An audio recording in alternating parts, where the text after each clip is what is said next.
மாணவர்கள் அனைவருக்கும் அன்பின் வணக்கம். உள்ளத்து உள்ளது கவிதை, இன்ப உருவெடுப்பது கவிதை, தெள்ளத் தெளிந்த தமிழில் உண்மை தெரிந்துரைப்பது கவிதை என்று கவிதைக்கு இலக்கணம் படைத்தார் கவிமணி தேசிய விநாயகம். கவிதை சுருங்கச் சொல்லி விளங்க வைத்தல். சுருக்கமாக இருக்கும், ஒரு லைனில் தான் இருக்கும், ஆனால் பொருள் ஆழமாக இருக்கும். அதுதான் தமிழினுடைய தனிச்சிறப்பு. உத்தின்னு சொல்கிறாங்க தொல்காப்பியரும் சரி நன்னூலாரும் சரி, இதை ஒரு உத்தின்னு சொல்கிறார். சுருங்கச் சொல்லி விளங்க வைத்தல். நான் நேற்றைய பாடத்திலே உங்களுக்கு எடுக்கின்ற போது சொன்னேன், பூத்தொடுத்தலில் ஒரு பூ இருக்கிறது, அது ஒவ்வொருவருடைய பார்வையிலும் ஒவ்வொரு வித்தியாசமாக இருக்குது. ஒரு கவிஞன் பார்க்கின்றான், அவன் மனதிலே புதிய எண்ணங்கள் பிறக்கிறது. அந்த எண்ணத்தின் வெளிப்பாடு கவிதையாக, புதிய செயல்முறையாக, புதிய சிந்தனையாக வெளிப்படுகிறது. அதுபோல்தான் இன்றைய பாடத்திலே உங்களுக்கு அற்புதமான ஒரு 6 கவிதைகளை தந்திருக்கிறார்கள். அந்த நூல் கம்பராமாயணம்.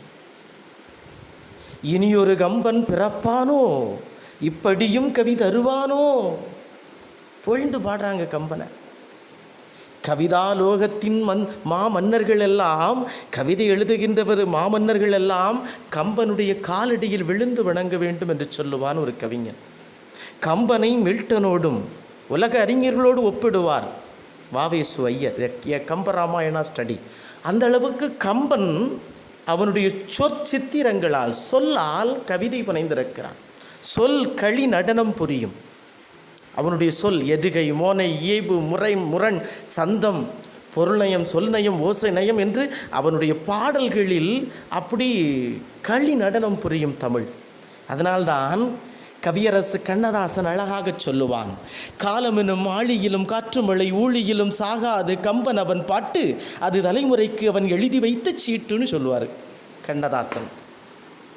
அதுபோல இன்றைய நாளிலே நமக்கு பாடமாக இருக்கின்ற இந்த கம்பராமாயணத்தினுடைய கவிதைகள் அத்தனையும் சந்த நயம் மிக்கதாக, எதுகை மோனை நயம் மிக்கதாக, பல்வேறு நயங்கள் மிளிர்கின்ற ஒரு அற்புத காப்பியமாக திகழ்கிறது இந்த கம்பராமாயணம்.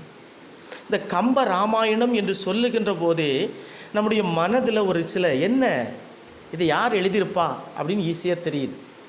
ஏன்னா கம்பன் ராமன் அயனம், கம்பனால் எழுதப்பட்ட ராமனுடைய வரலாறு என்று பொருள். அதான் கம்பன் ராம அயனம். ராமன் அயனம் என்றால் வரலாறு. ராமனுடைய வரலாற்றை கம்பன் எழுதியதால் அதற்கு கம்பராமாயணம். அப்போ இதுக்கு முன்னாடி வேறு யாராவது எழுதியிருக்காங்களா அப்படின்னு கேட்டால் ஆமாம், நிறைய பேர் எழுதியிருக்கிறாங்க. கம்பனுக்கு முன்னாடி பல தமிழ் புலவர்கள்லாம் எழுதியிருக்கிறாங்க. ஆனால் அத்தனை பேரையும் தூக்கி சாப்பிட்டு விட்டு கம்பராமாயணம் மட்டும்தான் இன்றைக்கு நிலைத்து நிற்கிறது. காரணம் அதனுடைய சொற்சிறப்பு. சொற்கள் அப்படி களி நடனம் புரியும். ஒரு பாட்டு, அதெல்லாம் நிறைய எடுக்கலாம், நம்முடைய பாடத்தை மட்டுமே மென்ஷன் பண்ணும். இப்போ பாருங்கள், இந்த கம்பனுக்கு முன்னாடி இவன் யாரை பார்த்து எழுதுனா, இந்த கம்பராமாயணத்தை அவன் எழுதுவதற்கு ஒரு மூலம் நூல் இருக்கும். அது யாருன்னு கேட்டால், வடமொழியில் வான்மீகி எழுதிய ராமாயணத்தை தழுவி கம்பன் தமிழில் என்ன செஞ்சான், அவனை பார்த்து காப்பி அடித்தான். அவன் காப்பி அடித்த உடனே இந்த நூலுக்கு ஒரு பெயரை வைத்தான். அந்த பெயர் ராம அவதாரம், ராமனுடைய அவதாரத்தை சொல்லுகின்றது அப்படின்னு சொல்லி ராம அவதாரம்னு பெயர் வச்சான். வச்சுக்கிட்டு என்ன சொன்னான் அப்படின்னா, கொஞ்ச காலத்தில் ராம அவதாரம்னே இருந்துகிட்டு இருந்து இந்த இந்த இந்த ராமாயணத்தினுடைய கம்பன் எழுதி இந்த ராமாயணத்தை படித்தவர்கள் எல்லாம் ஆகோ ஓகோன்னு புகழ்ந்தான். பேசாமல் கம்பராமாயணனே பேரை மாற்றிட்டான். மக்கள் கொடுத்த பேர் தான் கம்பர் வச்ச பெயர் கிடையாது. கம்பர் தன்னுடைய நூலுக்கு, தான் இயற்றிய நூலுக்கு இட்ட பெயர் ராம அவதாரம் என்று பெயர். கம்பர் கவிதாலோகத்தின் மாமன்னர்கள் எல்லாம் கம்பனுடைய காலடியிலே விழுந்து அவனை வணங்க வேண்டும் என்று சொல்லுகின்ற அளவுக்கு இந்த கம்பன் எழுதிய ராமாயணம் மிக சிறப்புடையதாக இருந்தது. இந்த கம்பராமாயணம் ராமனுடைய வரலாற்றை சொல்லுகிறது. இதை பல்வேறு பகுதிகளாக பிரிக்கிறார்கள். 6 காண்டங்களையும் 112 படலங்களையும் 10,000க்கும் மேற்பட்ட பாடல்களையும் கொண்டதாக இருக்கிறது. எவ்வளோ பெரிய புக்காக இருக்கும் பாருங்கள். 10,000க்கும் மேற்பட்ட பாடல். நம்ம ஒரு கவிதை எழுதிக்கே உள்ள நாள் ஃபுல்லாக இது பண்ணுவோம். அவன் 10,000 கவிதை 8 நாளில் எழுதி முடிச்சிருக்கான். இந்த கம்பராமாயணம் 8 நாட்களில் எழுதி முடிக்கப்பட்டது. எந்த ஒரு இடத்துலையும் தமிழ் மரபுக்கு விரோதமாக அவன் எந்த இதையும் எழுத. வால்மீகி ராமாயணத்தில் கூட பல கெட்ட வார்த்தைகள் இருக்குது. கம்பராமாயணத்தில் என்ன இல்லை, கெட்ட வார்த்தைகள் கிடையாது. தமிழில் தான். ஒரு பெண்ணை தொடுவது, பிறன் மனைவியை தொடுவது பாவம். சீதை ராமனுடைய மனைவி சீதையை தூக்கி கொண்டு போகும்போது கூட வால்மீகி எழுதினான் அவளை கட்டி அணைத்து தூக்கி கொண்டு போனான்னு. ஆனால் கம்பன் எழுதினா ஒரு அடுத்தவன் மனைவியை தொடர்றது பாவம்டா, அதனால் அவளை மண்ணோடு பெயர்த்து தூக்கிட்டு போனான். தொடலை, நோ டச்சப். அப்படி அந்த அளவுக்கு கம்பன் தமிழ் மரபிற்கேற்ப இந்த கவிதையை எழுதியிருக்கிறான். இது 6 காண்டங்களையும் 112 படலங்களையும் 10,000த்திற்கும் மேற்பட்ட பாடல்களையும் கொண்டு இன்றளவும் சிறப்புற்று விளங்குகிறது. கம்பன் தமிழ் படித்த ஒரு பேராசிரியர், தமிழ் படித்த ஒரு ஆசிரியர் என்று சொன்னால், அவர் சிறந்த ஆசிரியர் என்று சொன்னால், கம்பராமாயணத்தை இப்போ வாசிக்க தெரிஞ்சவன், கம்பராமாயணத்தை தெரிஞ்சவன் மிகச்சிறந்த ஆசிரியர், துணிஞ்சு சொல்லலாம். அந்த அளவுக்கு கம்பனில் நிறைய விஷயங்கள் இருக்குது. சரியாப்பா? இந்த 6 காண்டங்கள் என்று சொல்லுகின்ற பொழுது பாலகாண்டம், அயோத்தியா காண்டம், ஆரண்ய காண்டம், கிட்கிந்தா காண்டம், சுந்தர காண்டம், யுத்த காண்டம் என்று 6 காண்டங்களை உடையது. பாலகாண்டம், அயோத்தியா காண்டம், ஆரண்ய காண்டம், கிட்கிந்த காண்டம், யுத்த காண்டம், சுந்தர காண்டம் என்று 6 காண்டங்களை கொண்டிருக்கிறது. இந்த நூலை எழுதிய கம்பன் எப்படி அழைக்கப்படுகிறான் என்று சொன்னால், நீங்கள் 7ஆம் வகுப்பிலே படித்திருப்பீர்கள், 8ஆம் வகுப்பிலே படித்திருப்பீர்கள். கம்பனுடைய பாடல் இருக்கும். இந்த கம்பன் கல்வியில் பெரியவன். கம்பன் வீட்டு கட்டுத்தெரியும் கவிபாடும் விருத்தம் என்னும் உன் பாவிற்கு உயர் கம்பன். விருத்தப்பா பாடுறதுல அவன் பெரிய ஆளு.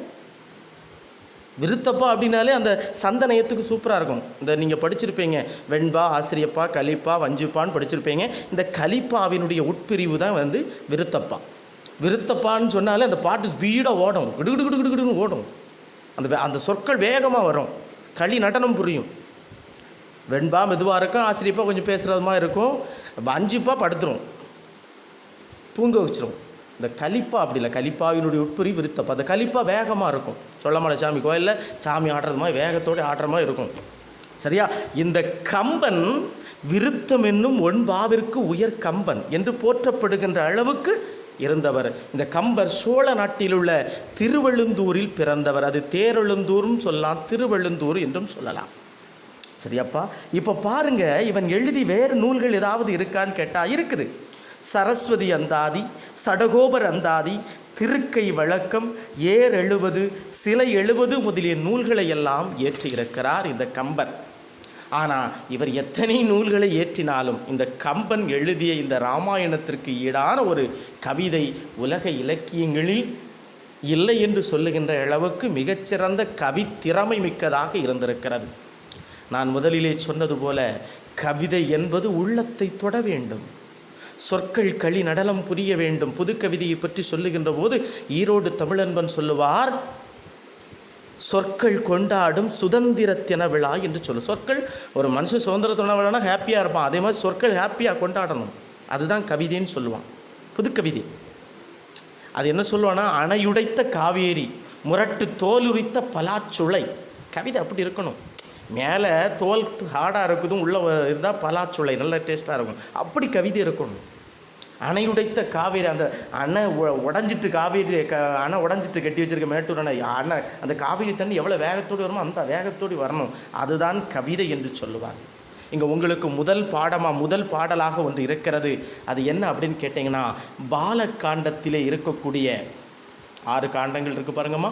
பாலகாண்டம், அயோத்தியா காண்டம், ஆரண்ய காண்டம், கிட்கிந்தா காண்டம், சுந்தர காண்டம், யுத்த காண்டம் என்று கம்பராமாயணம் 6 பிரிவுகளை உடையது. இந்த கம்பராமாயணத்தினுடைய முதல் பாடலை நாம் உற்று நோக்குகின்ற போது, என் அன்பு மாணவ செல்வங்களே, ஒரு புதுமையை செஞ்சுருக்கிறான் இயற்கையாக. நீங்கள் சிறிய வகுப்பில் படித்திருப்பீர்கள்.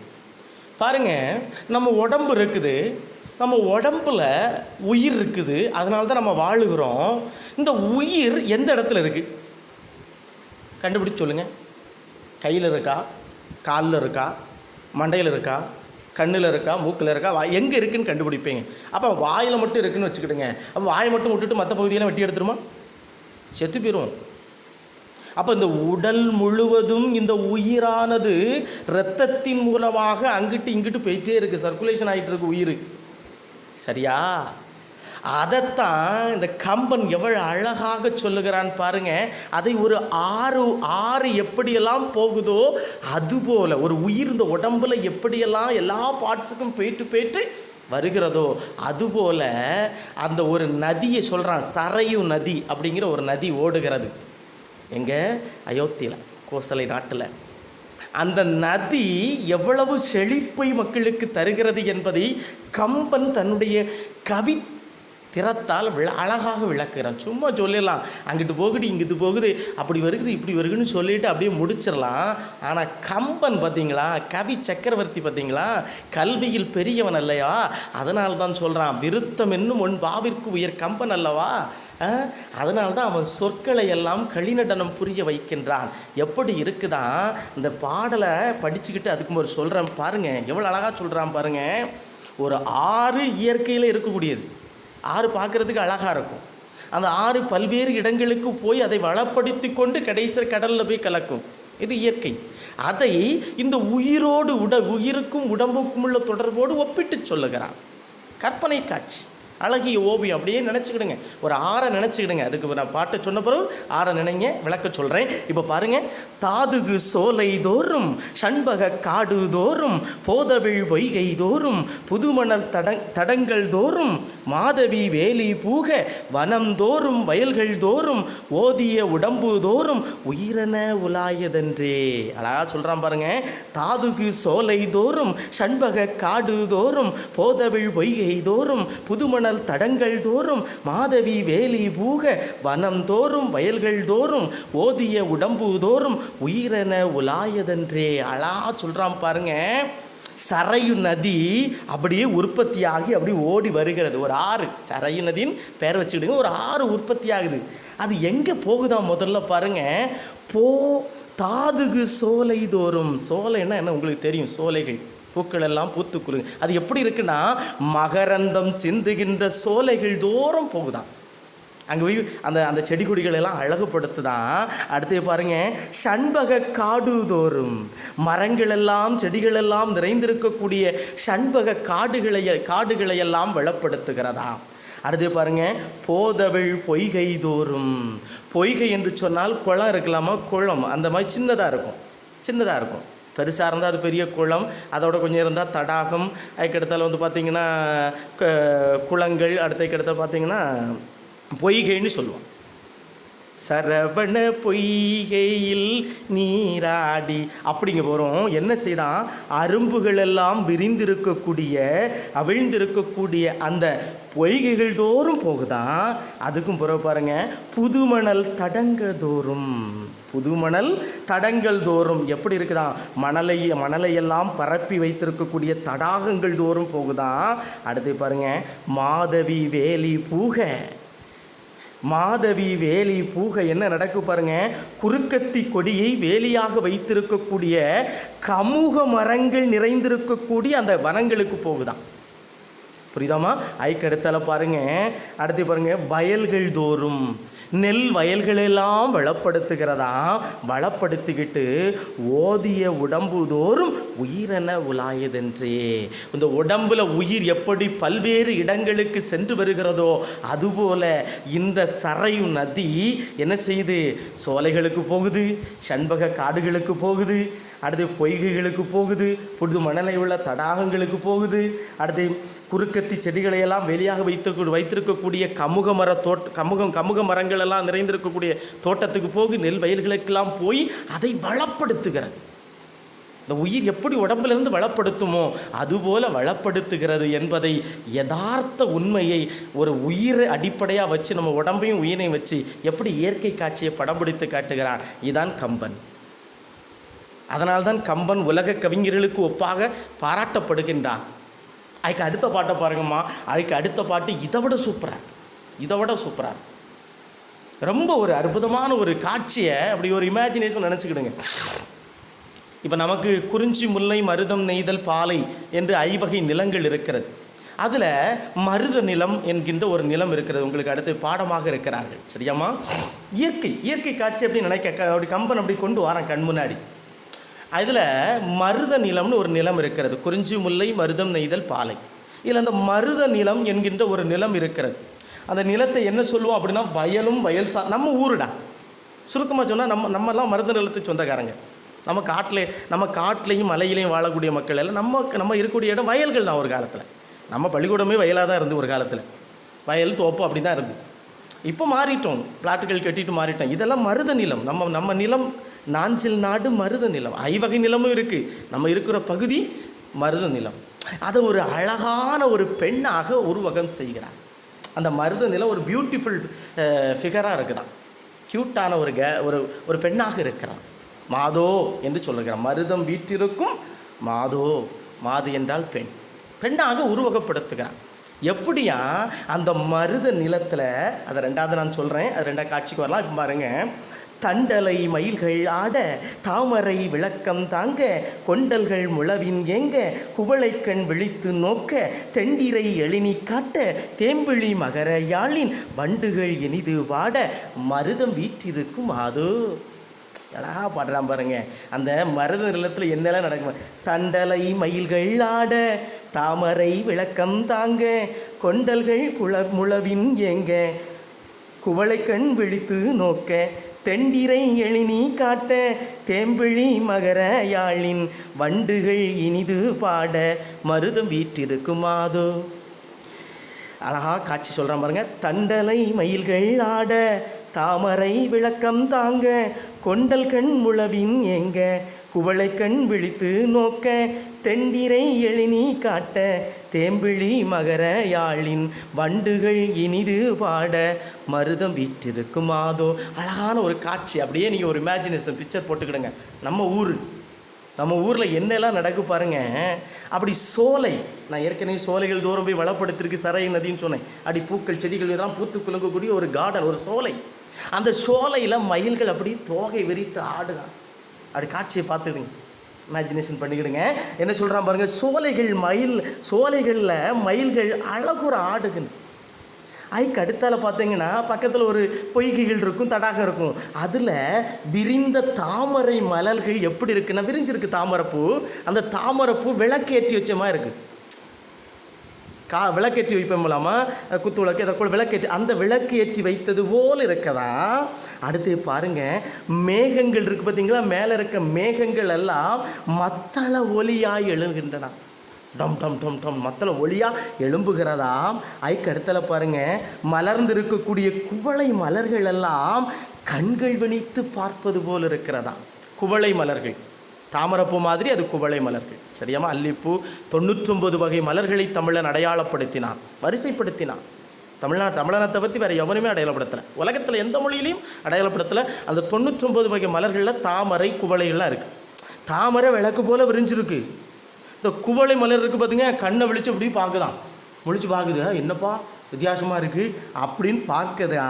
அதுக்கு அடுத்தால பாருங்கள், நீர்நிலைகள். ஒரு நம்ம ஏற்கனவே தடாகம் பொய்கைலாம் இருக்குதுன்னு சொன்னோம்லாமா, இருக்கும்ல நம்ம ஊரில் குளங்கள்லாம் இருக்குல்ல, அதான் நீர்நிலைகள். அந்த நீர்நிலைகள் எழுப்புகின்ற அலைகள் என்ன செய்தான், திரைச்சீலையாய் விரிந்து இருக்கிறதாம். பார்க்குறதுக்கு அப்படி அந்த ஸ்க்ரீன் மாதிரி இருக்குதான், விரிஞ்சிருக்கு. அதுக்கடுத்தால பாருங்கள், மகர யாழினுடைய இன்னிசை போல அந்த வண்டுகளெல்லாம் முரலுக்கு பார்த்தீங்களா, வண்டுகள் சத்தம் எடுக்கிறது எப்படி இருக்குதா, மகர யாழினுடைய தேனிசை போல் இருக்கிறதா. அந்த மருத நிலத்தினுடைய அந்த யாழிசை போல் அந்த வண்டுகள் அப்படி ஓசை எழுப்புற எவ்வளோ அற்புதமான காட்சி பாருங்கள்.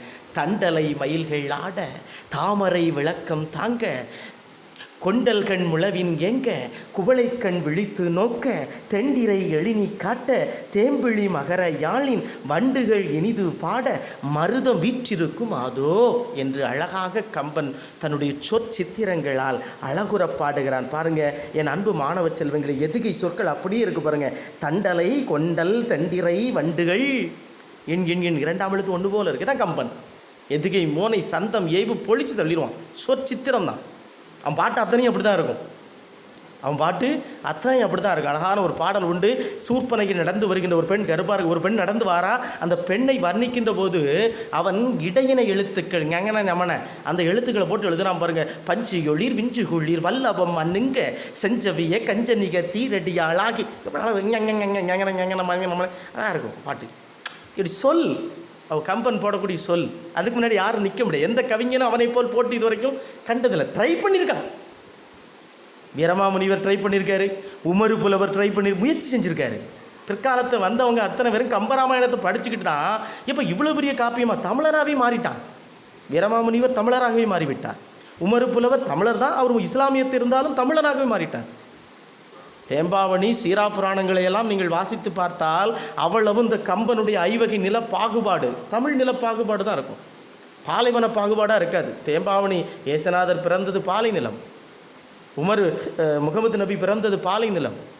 அந்த நிலத்தை பலம் பாருங்கள். இங்கே நம்ம தமிழ்நாட்டு குறிஞ்சி முல்லை மருதம் நெய்தல் பாலை இருக்கு, ஐவகை நில பாகுபாடு தான் அங்கே இருக்கும். சரியாப்பா? இப்போ பாருங்கள் என்ன சொல்கிறான்னு பாருங்கள். இந்த மருத நிலத்தில், அந்த அழகான நிலத்தில், அழகிய பெண்ணுருவம் கொண்டிருக்கக்கூடிய அந்த மருத நிலத்தில் என்ன நடக்குது பாருங்கள். மயில்கள் எல்லாம் சோலையில் ஆடுகிறது, தாமரை விளக்கு மாதிரி விரிஞ்சிருக்குது, அதுக்கடுத்துல மேகங்கள் எல்லாம் மத்தள ஒலியாய் எழுகிறது. அடுத்து குவளை மலர்கள் எல்லாம் என்ன செய்த கண்ணை விரித்து அப்படியே பார்க்குது. நீர்நிலைகள் எழுப்பக்கூடிய அந்த அந்த அந்த அந்த நீர்நிலைகள் அந்த அலைகள் இருக்குது பார்த்தீங்களா, அது ஸ்க்ரீன் மாதிரி திரைச்சீலையமாக இருக்குது. அதுக்கடுத்தல இந்த வண்டுகள் பாடுகின்ற ஓசை யாழிசை போல் இருக்கிறதாம். இப்படிப்பட்ட ஒரு அழகு நிறைந்த ஒரு நிலமாக எது இருக்கிறது என்று சொன்னால் மருத நிலம் இருக்கிறது என்பதை கம்பன் அழகாக பதிவு செய்கிறான்.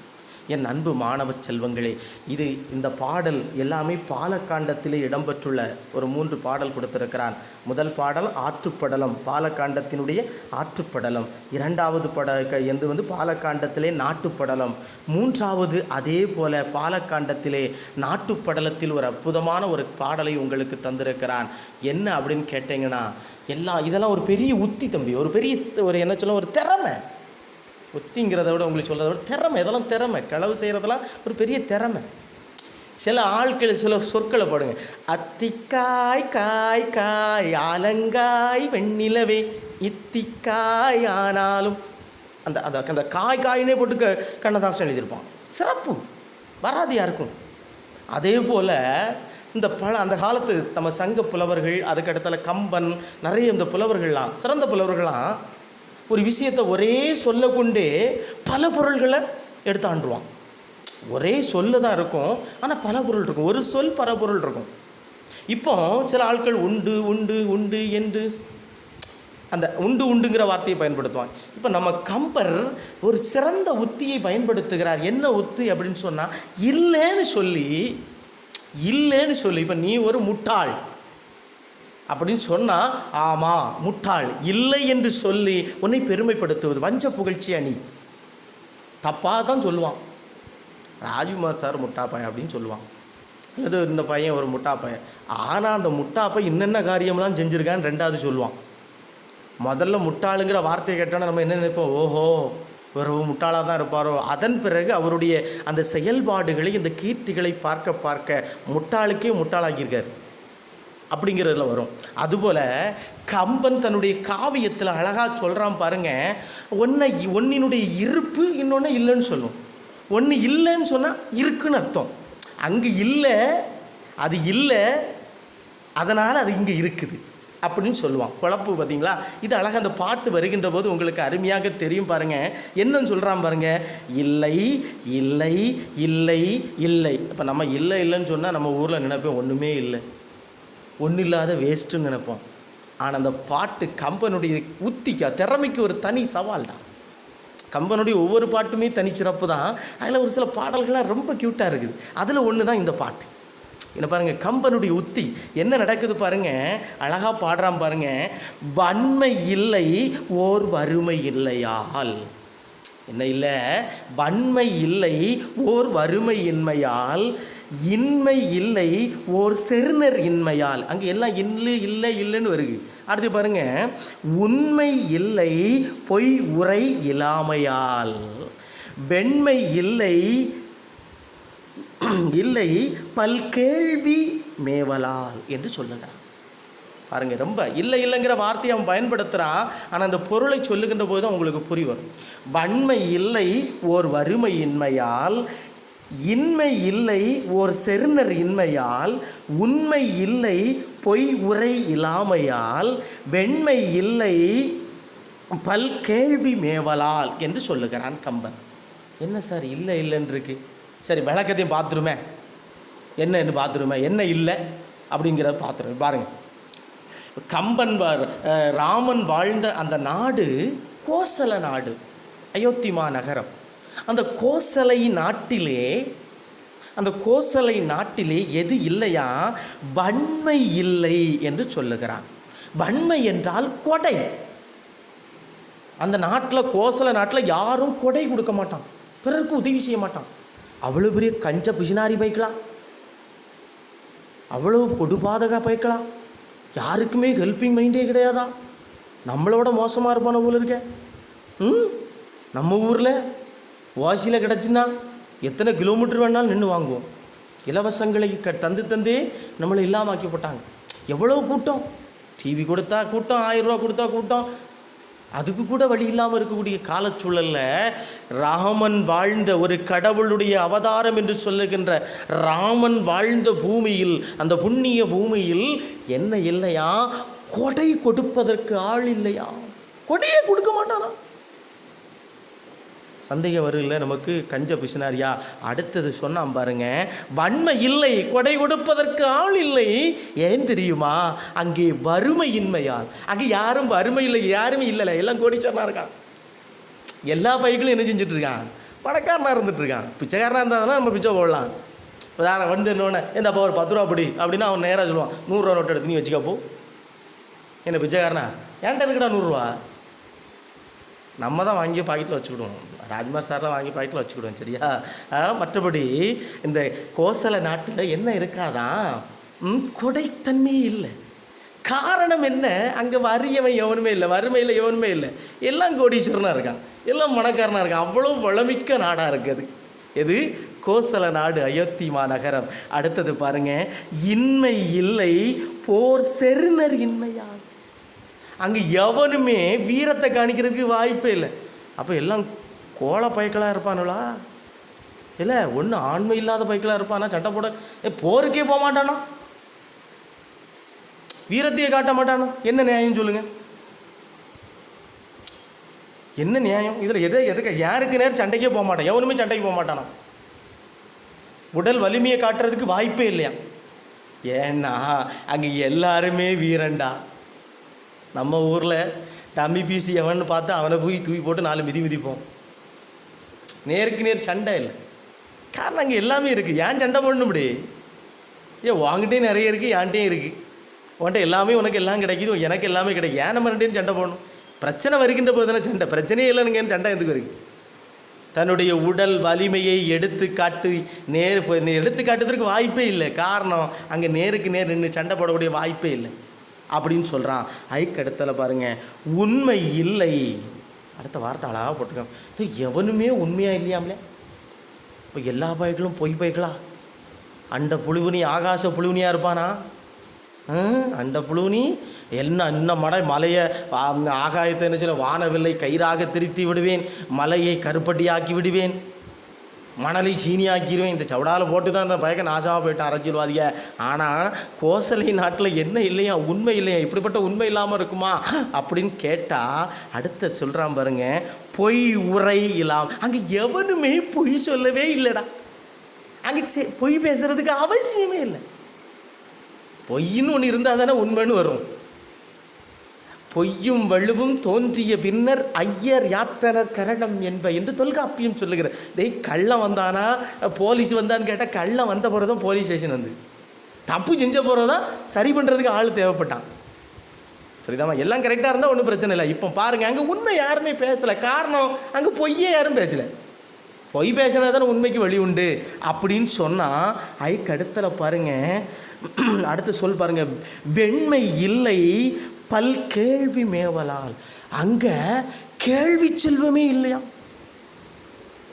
கேள்வி செல்வம், விவாதம் பண்ணுவதற்குரிய வாய்ப்புகள் என்ன சொல்ல இல்லையா? அங்கே வெண்மை இல்லை என்று அறியாமை இல்லை. அங்கே அறியாமை என்பதே இல்லை. காரணம், எல்லாரும் அறிவாளியாக இருந்த காரணத்தினால் அறியாமைக்கு அங்கே இடமில்லாமல் போய்விட்டது. என் அன்பு மாணவ செல்வங்களே, கம்பன் அதனால்தான் அவனை ஒடிசியோடு, கம்பராமாயணத்தை ஒடிசி கிரேக்க நாடகங்களோடு ஒப்பிட்டு எழுதினார்கள். இந்த கம்பனுக்கு ஏன் நோபல் பிரைஸ் கிடைக்கல, உலக அளவில் போகலை, இன்னும் இதாகலை அப்படின்னு சொன்னால், கம்பனை ஆங்கிலத்திலும் பிற மொழிகளிலும் மொழிபெயர்ப்பதற்கு ஆள் இல்லை. நம்ம மொழிபெயர்ப்பில் படித்தோம்ல, திருக்குறளை மொழிபெயர்த்த அளவிற்கு கம்பனை மொழிபெயர்க்கலை. காரணம், அதில் இருக்கக்கூடிய சொல் நயத்தை எந்த மொழிகாரனையும் எழுத தெரியல. எதுகை மோனை இயைபு முரண் தமிழுக்கே தனி சிறப்பு. இப்படியெல்லாம் சொல் நயத்தோடு எழுதிக்கணும்னா ஒரு பயிலும் இது வரைக்கும், அன்றைக்கு கம்பனுக்கு முன்னாடியும் பிறக்கலை வெளிநாட்டில், இன்று வரை கம்பனுக்கு இணையாக ஒரு பயிலும் பிறக்கலை. தமிழ்நாட்டில் இருக்கா நிறைய பேர், தமிழில் இருக்கா நிறைய பேர், ஆனால் வெளிநாட்டுக்காரன் அந்த அளவுக்கு இல்லைடா. அதனால தான் கம்பராமாயணத்தை வாவேசு ஐயர் கூட ததக புத்தகம் தான் எழுதி கம்பராமாயண ஸ்டடின்னு அவர் ஆங்கிலத்தில் மொழிபெயர்த்து எழுதினார்.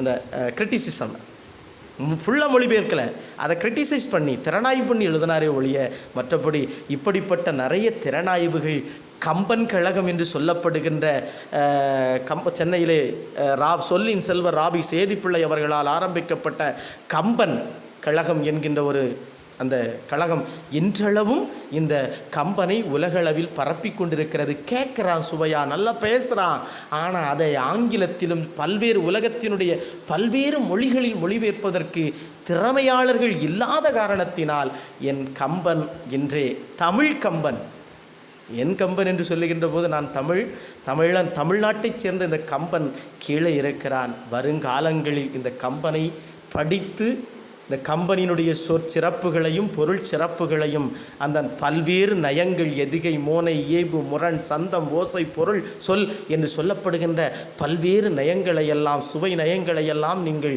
பிற மொழிகளில் மொழிபெயர்க்க வேண்டும் என்று அன்பாய் கேட்டு மறுபடியும் சந்திப்போம்.